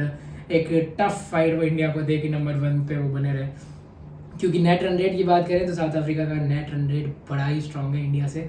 अगर इंडिया एक भी मुकाबला हारता है और साउथ अफ्रीका अपने सारे मुकाबले जीतता है तो हम देख सकते हैं कि साउथ अफ्रीका नंबर 1 की पोजीशन पे है। बांग्लादेश को उन्होंने हराया, इंग्लैंड को उन्होंने हराया, ऑस्ट्रेलिया को उन्होंने हराया और श्रीलंका को उन्होंने हराया। तो ये 4 बड़ी जीते उनकी। और अंकित भैया, अभी तक तो क्या लग रहा है आपको? मेरे हिसाब से तो उनका पूरा बैटिंग ऑर्डर ही पॉजिटिव है। आपको क्या लगता है क्विंटन डी कॉक से आप स्टार्ट करना चाहें तो? क्विंटन डी कॉक के लिए तो ड्रीम वर्ल्ड कप हो रहा है, जैसा पिछले बार रोहित शर्मा के लिए हुआ था। सबसे ज़्यादा रन भी उनके ही अभी वर्ल्ड कप में, 400 से ज़्यादा रन बना चुके हैं 5 मैचों में, और 300 बड़े 100 बनाए। कल तो 174 रन की इनिंग खेली, डैडी 100। सो अगर मैं बात करूँ साउथ अफ्रीका की, तो उन्होंने एक चीज़ बहुत अच्छी करी अपने साथ कि वो रन रेट को वो स्काई लेके गए। एक बहुत बड़ी जीत उन्होंने इंग्लैंड के अगेंस्ट भी ली थी, बिल्कुल, और कल फिर वो बहुत बड़ी अंतर से जीत गए। तो रन रेट की बात करूँ तो बहुत अच्छा है। प्लस उनका मेन जो मुझे लगा सबसे पॉजिटिव चीज़ रहा है वो है उनका batting order. I think Markram भी रन बना रहे हैं, वेंडर सेन ने भी एक ओवर में एक उसमें रन बनाया। एक आज जल्दी आउट हो गए, बट कल के मैच में जल्दी आउट हो गए थे। But Heinrich Klaasen I think पूरा एक्सपीरियंस अपनी क्लास का प्रयोग कर रहे हैं, और जिस तरीके से खड़े खड़े छक्के मार रहे हैं। और उसके बाद डेविड मिलर भी अभी रन बनाने बाकी है। बट सौरभ जो बॉलिंग अटैक है उसने भी बहुत इंप्रेस किया है। आई थिंक रबाडा बिल्कुल। और इस विश्व कप में जाने से पहले ऑनरिक नोकिया एक बड़ा झटका था साउथ अफ्रीका के लिए, वो बाहर हो चुके थे। और रबाडा जैसा आपने नाम लिया, अगेन एक काफ़ी बड़े बॉलर इंडियन कंडीशन में हो जाते हैं, क्योंकि जो एक्सपीरियंस है उनके पास, काफ़ी लंबे अरसे से आईपीएल खेल रहे हैं, साल में 2 महीने इंडिया में ही वो बिताते हैं, और पूरा यूज़ ले रहे हैं उसका। केशव महाराज एक ऐसे बॉलर साउथ अफ्रीका के अगेन टॉप 3-4 में आते हैं दुनिया में आईसीसी रैंकिंग में। अभी अच्छे प्लेयर है, बहुत खतरनाक बॉलिंग वो करते हैं। मैं तो कहूँगा कि अगर ऑफ स्पिनर अगर आप हो तो आपको केशव महाराज की बॉलिंग ज़रूर आपको देखनी चाहिए, फॉलो करना चाहिए, कुछ सीखना चाहिए। क्योंकि देखो वो कप्तानी भी कर चुके हैं साउथ अफ्रीका की, और बहुत एक्सपीरियंस खिलाड़ी, बहुत समझदार खिलाड़ी है। और अभी तो दूसरा स्पिनर बाहर भी बैठा हुआ है, बिल्कुल। तो बेसिक्स आर कवर्ड। तावरेज शमसी बाहर बैठे हुए हैं। तो मार्करम भी कितने बड़े पॉजिटिव साउथ अफ्रीका के लिए नजर आ रहे हैं, क्योंकि टेम्बा बाउमा 2 मैचेस से बाहर हैं, और मार्करम कप्तानी बहुत अच्छी कप्तानी वो कर रहा है। क्योंकि हम देखते हैं कि सनराइजर्स के लिए भी वो कप्तानी करते हैं आईपीएल में भी। और यहाँ मैं अगर मैं पर्सनली इंडिविजुअली रेट करूँ तो मेरे हिसाब से बाउमा से अच्छे कप्तान मार्करम है। मार्करम को आईपीएल एक्सपीरियंस हो गया, लास्ट के 2 साल लगातार खेले सरप्राइजेस के लिए। इस बार इतना अच्छा सीजन नहीं भी गया था, बट यार मार्करम भी रन बना रहे हैं। और मैं मार्को जैनसन की बात करूं तो साउथ अफ्रीका के लिए जो परफॉर्मेंसेस उनकी रही है, उसके अंदर मैं देख रहा हूं कि बैटिंग से तो बॉलिंग तो इतनी अच्छी करा ही रहे हैं। उनका बॉल जो हाथ छूट रहा है, अंदर आ रहा है, विकेट भी कल उन्होंने अर्ली विकेट्स भी लिए, और बैटिंग में भाई एक बहुत बड़े प्लस के रूप में। लेकिन ओवरऑल अगर साउथ अफ्रीका की हम बात करें बॉलिंग अटैक की, तो रबाडा, जैनसन, केशव महाराज, ये सब लोग है ना बहुत भिड़के बॉलिंग कर रहे हैं। और कल जो नए उनके बॉलर्स आए हैं वो भी एकदम चढ़ के बॉलिंग करा रहे थे। ऐसा नहीं है कि वो तो I think south Africa is ready, और 4 बड़ी जीतों के साथ वो आगे के टूर्नामेंट में आगे जाएंगे, वो बिल्कुल जाएंगे। और एक चीज़ और जो उनको आगे पहुंचाने में मदद करेगी वो होगी उनकी नेट रन रेट। क्योंकि अगर वो यहाँ से मैचेस हारते भी हैं तो वो 8 पॉइंट पे तो पहुंच ही चुके हैं। अगर वो 4 में से 2 मुकाबले भी अपने जीत जाते हैं, और अगर नेट रन रेट पे भी बात आ जाती है तो भी साउथ अफ्रीका थ्रू हो जाएगी। क्योंकि उन्होंने जो मैचेस जीता है, मैं यहाँ पे देख सकता हूँ कि साउथ अफ्रीका ने बांग्लादेश को 150 रन से हराया, इंग्लैंड को 229 रन से हराया, ऑस्ट्रेलिया को 134 रन से हराया, श्रीलंका को 102 रन से हराया। तो बहुत बड़ी जीतें उन्होंने जीती। और एक स्टैट में पढ़ रहा था आज इंटरनेट पे कि जब भी साउथ अफ्रीका जीत रही है ना लास्ट के 8-10 मैच, वो बहुत बड़े मार्जिन से जीतते हैं। बिल्कुल, बहुत बड़े मार्जिन से जीतते हैं। तो साउथ अफ्रीका का चांस तो बहुत अच्छा है। उनके बॉलिंग अटैक की हम बात करें, टीम बहुत अच्छी लग रही है, और शुरू के 6 क्लास की बात करें, प्लेयर के ऊपर हमने इंडिविजुअली बात कर ली है वहाँ पे। और क्या लगता है नंबर 2 को रिटेन कर पाएगी या इंडिया को भी ओवर? आई थिंक उनका ये जो इंडिया से मैच होगा वो डिसाइड करेगा कि वो नंबर 1 फिनिश करेंगे या नंबर 3 फिनिश करेंगे। आई थिंक नंबर 1 फिनिश करेगी साउथ अफ्रीका इस टूर्नामेंट। थोड़ा बड़ा कॉल है क्योंकि इंडिया को टॉपल करना थोड़ा मुश्किल रहेगा, बट या I will go either number 1 और नंबर 3। क्योंकि मुझे ऐसा लगता है कि इंडिया का एक बैड डे आएगा और वो साउथ अफ्रीका होगी। पर मूविंग ऑन, न्यूजीलैंड के बारे में बात कर लेते हैं। न्यूजीलैंड जिस तरीके का शुरुआत उन्होंने इस विश्व कप में किया, धमाकेदार शुरुआत, और हम सब उनको कहीं ना कहीं थोड़ा नीचे आंक रहे थे ऑस्ट्रेलिया से, इंग्लैंड से, पर उन सब ने बताया न्यूजीलैंड ने कि भाई हमारे पास इतने बड़े नाम के प्लेयर नहीं है पर हमारे पास काम के प्लेयर हैं, और सारे काम के प्लेयर हैं। चाहे आप डेरिल मिचेल की बात करें, चाहे आप कॉनवे की बात करें, आप केन विलियमसन तो इंजर्ड हो गया, उसके बावजूद ये टीम इतना कंसिस्टेंट परफॉर्मेंस दिखा रही है। टॉम लेथम उनके कप्तान बड़े ही ब्रिलियंट, हमेशा न्यूज़ में रहते नहीं है इतने, पर अपना काम बखूबी करके जाते हैं जितना भी वो काम करते हैं। और मिचेल सेंटनर की बात करें आप, फर्गसन, बोल्ट वहाँ पे है, मैट हेनरी वहाँ पे है। अगेन एक बड़ी कॉम्पैक्ट टीम नज़र आती है और ऐसा लगता है कि सबको अपना अपना काम पता है उस टीम में। एग्जैक्टली वो वही टीम है और कोई बहुत बड़े सुपरस्टार नहीं है, बट काम सबको पता है करना क्या है। भैया ये आपको करना है, वो साइन करा जाता है, और it's a brilliant mix of youth और एक्सपीरियंस का। अगर मैं बॉलिंग अटैक में बात करूंगा तो ट्रेंट बोल्ट की जो एक्सपीरियंस है, मैट हेनरी भी 2-4 साल से लगातार खेले, फर्ग्यूसन खेले, they have got a good bowling attack, बहुत ही एग्रेसिव बॉलिंग अटैक है। अगर मैं बात करूँ सेंटिनल, मेरे हिसाब से one of the best spinners currently, left arm I think is the best spinner. उनका जो लूप जाता है, जिस तरीके से एंगल से बॉल अंदर लेके आते हैं, और सभी टीमों के अगेंस्ट अच्छा करते हैं वो। मैं बात करूँ उनकी बैटिंग की, so we know Devon Conway is a great talent. IPL में हमने ऑलरेडी उनको देख लिया चेन्नई में रन बनाते हुए, सो इज़ अ टेक्नीशियन, बहुत एक्सपीरियंस भी है उनको पैचे खेलने का। और विलियमसन बाहर हो गए, उसके बावजूद लेथम की अगर मैं बात करूँ, again technically very sound player, very good to watch, और एक मैच में वो फर्स्ट भी गए थे। Glenn Phillips again has taken the responsibility, has gone to the another level, and New Zealand has always backed players. बिल्कुल, और एक चीज़ जो डिफरेंशियल जो है इंग्लैंड जैसी टीम में और न्यूजीलैंड जैसी टीम में, इंग्लैंड में सारे डैशर्स हैं, वो बॉल को किल करने को सोचते हैं, बल्कि न्यूजीलैंड में वो एक सलाहियत है कि वो छक्के भी मार सकते हैं, पर वो सिंगल, डबल और स्ट्राइक रोटेशन भी उतना ही ध्यान देते हैं, मैं कहूँगा उससे ज़्यादा ध्यान देते हैं। आपने देखा जिस तरीके से डेरिल मिचेल इंडिया के सामने जैसे खेले, फॉर एग्जांपल कुलदीप यादव को छक्के मार रहे थे, पर हर छक्का उनका स्ट्रेट में जा रहा था, कहीं और वो मारने को नहीं देख रहे थे। क्लियर स्ट्रेटजी थी कि कुलदीप आपको स्ट्रेट ही खेलेंगे, और अगेन डेरिल मिचेल बहुत अच्छी फाइंड है और सक्सेसफुल भी। लेकिन जिस खिलाड़ी के बारे में हमने अभी तक बोला नहीं है वो है Rachin Ravindra. What a find, this tournament from the go. इतने हार्ड हिटिंग बैट्समैन मिले हैं, एकदम युवराज सिंह वाली उनकी जो जिस तरीके से वो बॉल हिट करते हैं, अच्छी हाइट है उनकी, और डरते नहीं है। इंडिया के अगेंस्ट जो उन्होंने 2 विकेट गिरने के बाद थोड़ा लेके टाइम लिया, उसके बाद जो जिस तरीके से एक्सेलरेट किया, ऑलमोस्ट 6-7 रन पर ओवर बनाया, और व्हाट अ टूर्नामेंट। एक और जो इंटरेस्टिंग चीज़ है रचिन रविंद्र के बारे में, क्योंकि वो साल में 2-3 महीने इंडिया आते और अलग अलग पिचेस पे जा जाके खेलते, कभी हैदराबाद में दिख रहा है, फाइंड है, कभी चेन्नई की एकेडमीज में खेलते, कभी नागपुर की एकेडमीज में खेलते हैं, मुंबई की एकेडमीज में। तो red soil, black soil, India में जितनी भी अलग अलग, आई थिंक उनके डेफिनेटली उनका जो बैकग्राउंड है या जो उनके माता पिता है, वो क्रिकेट को बहुत ज़्यादा ही पसंद करते होंगे, क्योंकि एक ड्रीम की तरह वो जी भी रहे हैं उस वक्त। बिल्कुल, और क्या खूब जी रहे हैं, क्योंकि रचिन रविंद्र पहले ही मुकाबले में उन्होंने इंग्लैंड के सामने दिखाया, धूम मचा दी थी वो मैच, बहुत जबरदस्त। उस मुकाबले से पहले कहीं ना कहीं हम सब फैंस भी और हम सब ये सोच रहे थे कि रचिन रविंद्र एक बॉलिंग ऑलराउंडर है, पर मिचेल मैक्लेनेगन का एक ट्वीट आया था उससे पहले कि भाई आप लुक आउट फॉर हिम, क्योंकि ये बंदा न्यूजीलैंड के लिए आपको 3-4 बैटिंग करते हुए दिखेगा आने वाले सालों में, क्योंकि बॉलिंग इन्होंने जब ये फर्स्ट क्लास क्रिकेट खेलना चालू किया तब से स्टार्ट किया। And he is a decent bowler, उसने इंडिया के अगेंस्ट भी वो बॉलिंग करा रहे थे, तो he wanted to take Kohli's wicket. बिल्कुल, तो अभी तीसरे पायदान पे न्यूजीलैंड 5 मुकाबलों में 4 जीत के साथ, 1 हार के साथ। अगला मुकाबला इनका बहुत बड़ा होने वाला है ऑस्ट्रेलिया के सामने, और क्या लगता है यहाँ से न्यूजीलैंड ऊपर की तरफ या इंग्लैंड और ऑस्ट्रेलिया इनको नीचे नहीं धकेल सकते, क्योंकि ये बहुत टफ टीम है, और जिस तरीके से इंडिया वाला मैच इन्होंने पूरा लास्ट तक फाइट दिया है। New Zealand is always been a fighting team, अगर इनके आईसीसी टूर्नामेंट्स में हम रिकॉर्ड्स भी देखेंगे तो शुरू से एक अच्छी टीम रही है, बहुत बड़े नाम नहीं, बट वही हम डिस्कस कर रहे थे। आई थिंक ये दूसरे नंबर पे मुझे अभी तक लग रहा है ये they will finish either second और first. I think they will second पे ही फिनिश करेंगे।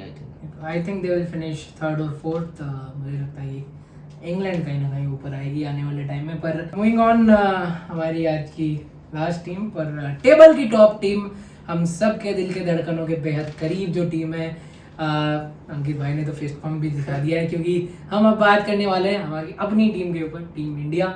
और टीम इंडिया की जब भी बात करते हैं इमोशंस ही हमारे अलग हो जाता है। 5 मुकाबले खेले हैं रोहित शर्मा की इस टीम ने, 5 के 5 मुकाबले जीते हैं। 2 महीने पहले हम ही वो लोग थे जो बोल रहे थे कि यार बिल्कुल सेटल नहीं लग रही है, कोई भी आगे खेल लेके जा रहा है, कुछ से पता नहीं है कि कौन कहाँ पे खेलेगा, कौन क्या कर रहा है, रेस्ट इतने क्यों ले रहे हैं सब लोग, और इंजरी के खतरे कितने हैं। पर अभी इस वक्त टूर्नामेंट के हाफ स्टेज में we are the happiest team after the 10 team. और अभी अगर वर्ल्ड कप खत्म हो जाए ट्रॉफी हमारे पास रहेगी, हम ये कह सकते हैं। नहीं, हम जीत रहे हैं वर्ल्ड कप, मतलब 5 मुकाबले खेले इंडिया ने, 5 के 5 जीते।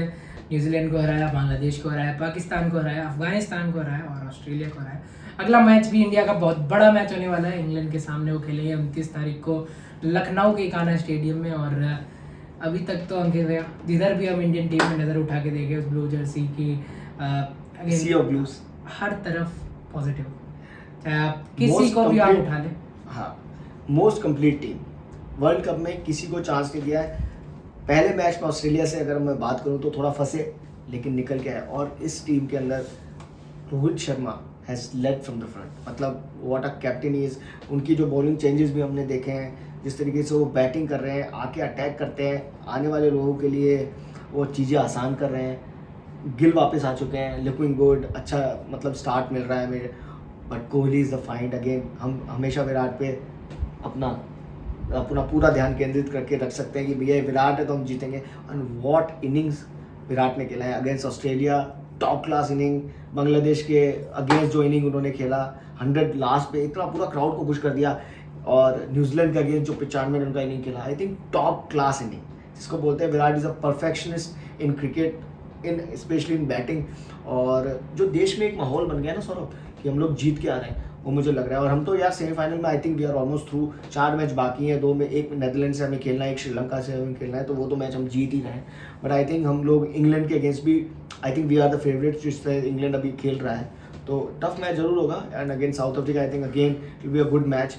बट हमारी बॉलिंग की अगर मैं बात करूँ तो बुमराह, शमी, जिसको मौका मिल रहा है सौरभ वो परफॉर्म कर रहा है। जितना हम बात करें कुलदीप का, I think what a tournament he is having. Hardik थोड़ा सा एक सेटबैक है जो इंजर्ड हो गए, बट जो भी टीम में आ रहा है वो परफॉर्म कर रहा है। And I think we are happy go lucky team, the best team I think in the whole tournament अभी तक हमें। The best team in the whole tournament indeed. और जिधर भी हम देखें पॉजिटिव्स की कमी नहीं है, जैसे अंकित भैया ने बताया। रोहित शर्मा जिस अंदाज से बल्लेबाजी कर रहे हैं, काफ़ी लंबे समय बाद हमें वो देखने को मिला है। और वो मैं क्या कहूँ, मैं बोलने वाला था वापस आ चुके हैं अपने रंग में। और ऐसा रंग तो हमने तो एक्सपेक्ट ही नहीं किया, हमने तो देखा ही नहीं है रोहित शर्मा को ऐसे रंग में। तो एक अलग ही रोहित शर्मा है। ये रोहित शर्मा तो अगेन मेरे हिसाब से जो पुराने रोहित शर्मा थे उनसे भी बड़े बेहतर है। और जो उन्होंने ट्रेंड बॉल पे छक्का मारा बिल्कुल की किस तरीके की फॉर्म में वो छक्का तो था ही। और एक आजकल एक अलग शॉट खेलते कवर के ऊपर से छक्के मारना, वो बहुत कम देखने को मिलता था रोहित शर्मा के। पर अगेन इस वर्ल्ड कप में भरपूर वो अपने जलवे, the new version of Rohit Sharma बोल सकते हैं। बिल्कुल रोहित शर्मा 2.0 बोल देते हैं हम इसको। और विराट कोहली इस टीम के हाईएस्ट रन गेटर हैं, 354 रन विराट कोहली ने। अगेन जितनी भी तारीफ करे उतनी कम है। बड़े टूर्नामेंट में बड़े खिलाड़ी चलते हैं, और ये डिफरेंस है बाकी किसी टीम के बड़े खिलाड़ियों में और इंडिया के बड़े। विराट तो हमेशा हमें बड़े मैचेस में बड़े खिलाड़ी हैं। और एक और केएल राहुल की भी मैं तारीफ करना चाहूँगा, क्योंकि बहुत सारे डाउट्स थे केएल राहुल के ऊपर कि क्या वो करेंगे, किस तरह वो खेलेंगे टीम में। विकेट कीपर के ऊपर बहुत सारे डाउट्स थे इस वर्ल्ड कप में जाने से पहले, पर केएल राहुल ने सारे दरवाजे बंद कर दिए किसी और के लिए। और नॉट आउट हर मैच में वो रहे। पहली बार न्यूजीलैंड के सामने वो अभी तक आउट हुए 5 मुकाबलों में, एक ही दफ़ा वो आउट हुए। और क्या खूब उनकी भी फॉर्म रही है इस वर्ल्ड कप में। केएल राहुल इज जो भी उन्होंने 1 साल इंजरी देखा और वो स्ट्रगल कर रहे थे, आई थिंक उन्होंने बहुत कुछ सहा है। मैं चाहूँगा कि आप कीपिंग के ऊपर भी उनकी बात करें। कीपिंग के ऊपर आई थिंक वो अच्छा कर रहे थे। लास्ट मैच में आई थिंक थोड़ा ऊपर नीचे हुआ है कीपिंग को लेकर, but overall he has done well. और जो एक हमें लग रहा था कि इंजरी के बाद आ रहे हैं, क्या फिटनेस लेवल्स होंगे, आई थिंक उनका फिटनेस पूरा है। बैटिंग में तो वो पहली बार आई थिंक आउट हुए थे बिल्कुल अगेंस्ट न्यूजीलैंड, अदरवाइज वो लगते भी नहीं। और एक क्लास अलग ही नजर आती है। वो हमेशा जो बहुत क्लासिक प्लेयर रहे हैं, और जिस तरीके से वो बैटिंग कर रहे हैं आई थिंक एप्ट उनका ये जो हमारा वनडे का जो जो भी वनडे का सेटअप होता है उसके अंदर आई think he is an apt player, like Kohli he is also a technician, और बहुत अच्छा दिखने में लगता है जब वो इस तरीके की बैटिंग करते हैं. So KL Rahul is a find, and I think each and everyone, everybody has contributed. Everybody, I think, in Indian team knows this is a big occasion and this World Cup is for India. हमारी emotions को जोड़ दिया गया है. हमें एक dream दिखाया है अभी टीम इंडिया ने कि ये वर्ल्ड कप हम लेके आ रहे हैं, और होपफुली 19 तारीख को हम वो वर्ल्ड कप जीतेंगे नवंबर में अहमदाबाद. बिल्कुल, होपफुली हम लोग वो जीत रहे हैं. और बैटिंग पे तो आपने बात की, एक स्लाइट नेगेटिव तो क्या ही बोलूँ इंडिया के लिए, कि अभी तक अगर कुछ खराब इंडिया के लिए हुआ है वो हुआ है हार्दिक पांड्या की इंजरी. हाँ, और वो भी देखिए injury is a part of the game. So injury हो गई है, बट पर इतने बड़े वो खिलाड़ी है इंडिया के लिए, और आगे आने वाले मैचेस में कितना उनका रोल हो सकता था. यार देखिए, जो भी खिलाड़ी, अगर हमने हार्दिक को रिप्लेस किया against New Zealand, so New Zealand was a good big team, और हमने जिन खिलाड़ियों से उनको रिप्लेस किया वो भी आगे परफॉर्मेंस दे गए. और जिस दिन हार्दिक इंजर्ड हुए उसके बाद जडेजा ने अपने आप को ऊपर लेके आए. सो दिस शोज की टीम को पता है कि उन्हें कब क्या करना है. खिलाड़ी स्टेप अप हो रहे हैं, परफॉर्मेंसेस दे रहे हैं. जहाँ हम थोड़ा सा फंसते हैं, हमारा कोई ना कोई खिलाड़ी आके स्टेप अप हो जाता है. जडेजा की मैं बात करूँ, उस दिन उन्होंने बेहतरीन इनिंग्स के लिए, उससे पहले थोड़ा सा रन कम बनाया था उन्होंने, but the day came he came with all guns blazing. तो अभी एक और खिलाड़ी जो हल्का सा दूर है ऑल गन्स ब्लेजिंग से, जो अपने काम धीरे धीरे कर रहे हैं थोड़े, पर ये हम चाहेंगे कि और भी बड़े अंदाज में वो टीम के लिए परफॉर्म करे. श्रेयस अय्यर नंबर 4 पे 1.50 उनका पाकिस्तान के सामने जरूर आया है अभी तक. आई थिंक थोड़ा जल्दबाजी कर रहे हैं, but Shreyas I think looking good.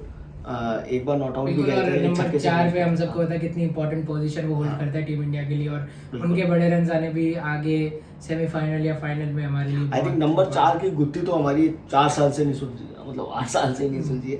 But I think Shreyas is good, he is looking good, he is fit and ready to go. I think any time वो भी रन बना सकते हैं. बट एक्सेप्ट मतलब श्रेयस अय्यर, पूरी टीम बहुत अच्छा लग रही है. अभी तो अश्विन भी बाहर बैठे हुए हैं, और what is most heart warming is कि शमी जैसे ही आते हैं 5 विकेट लेते हैं, और जिस तरीके से फिनिश कर रहे हैं जी, और दूसरी टीम को चांस ही नहीं दे रहे हमारे बॉलर. बिल्कुल. और अभी तो काफी टेंशन, काफी टसल रोहित शर्मा के दिमाग में होगा कि यार 11 मैं किसको खिलाऊं, किसको बाहर रखूं. जब हार्दिक, आई थिंक अभी तो जो लास्ट मैच हमारी 11 के लिए, I think this is the best playing 11 that we have.